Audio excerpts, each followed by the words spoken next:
kaibigan, kumusta kayo? Ngayong araw magluluto ako ng pansit. Kasi ako lang mag-isa dito, so magluluto ako mag-isa ng pansit. So, hindi pa ako nakakain, kararating ko lang galing trabaho. Yan, magluto ako ng pansit, kahit tayo mamaya. Siyempre ang aking isang sahog, isang bawang, saka sibuyas. At ito naman yung aking atay, baboy na panghalo. Ito yung aking carrots, aking ihalo. Saka mayroon naman akong cabbage. So, ayan. Siyempre, hindi mawawala ang ating tuyo. So, ayan. Hintayin natin mga kaibigan. Painitin natin ang kawali. So, ayan mga kaibigan. Gisahin ko na yung aking bawang. Saka sibuyas.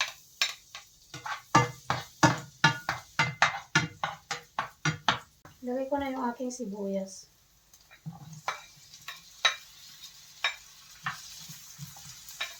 Medyo marami akong sibuyas kaya dinamihan ko na.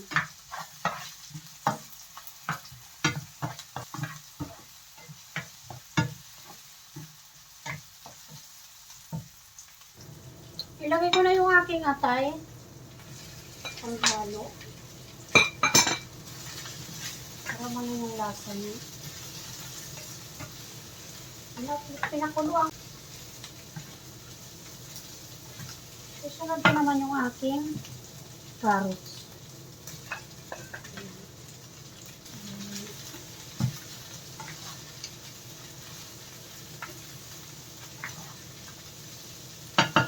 Ilagyan ko na siya mga kaibigan ng tubig.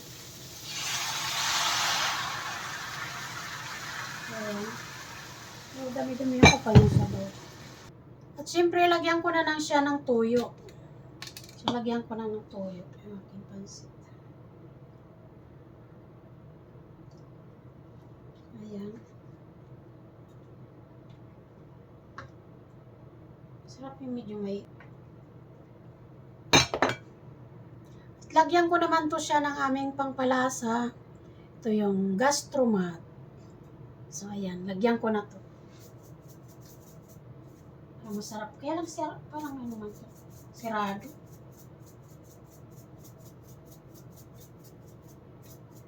So, ito yung aming ginagamit dito na pangpalasa namin. So, ayan. So, ayan mga kaibigan, hintayin lang natin lumaluto yung ating carrots. So, saka ko siya hanguin. Pero ilagay ko muna tong aking cabbage.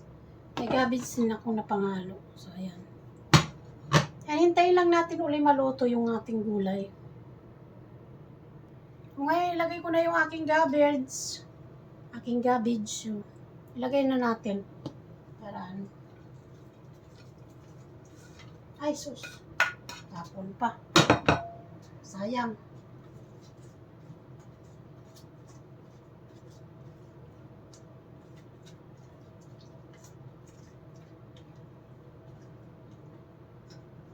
So, hintayin lang natin uli maluto yung ating gulay, itong cabbage.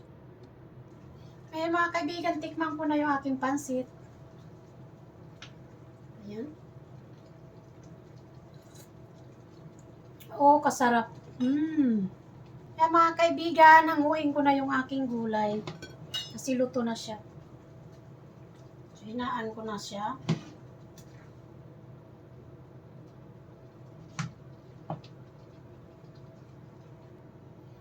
So, ngayon naman, nilagay ko na yung aking bihon. So, ayan. Ilagay ko na siya. Hindi lang masyadong marami kasi para masarap. Tama na siguro muna. So, hintayin lang natin uli maluto yung ating bihon. So, ayan mga kaibigan, luto na yung aking bihon. So, ilagay ko na yung aking gulay. Sipatong ko na siya. So, ayan. Ayan lang. Hindi na kailangan ng sabaw. Kasi marami na siyang sabaw. Luto na siya.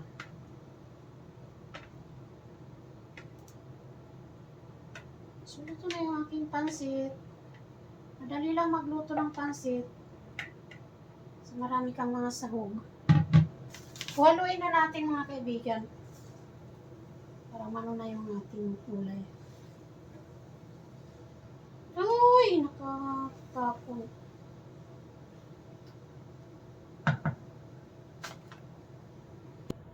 So, yun mga kaibigan, luto na yung aking pansit. Thank you for watching. Kain na tayo. Thank you sa aking mga subscribers, sa aking mga viewers. Please subscribe and support sa aking YouTube channel. Thank you very much. Kain na po tayo. Bye-bye.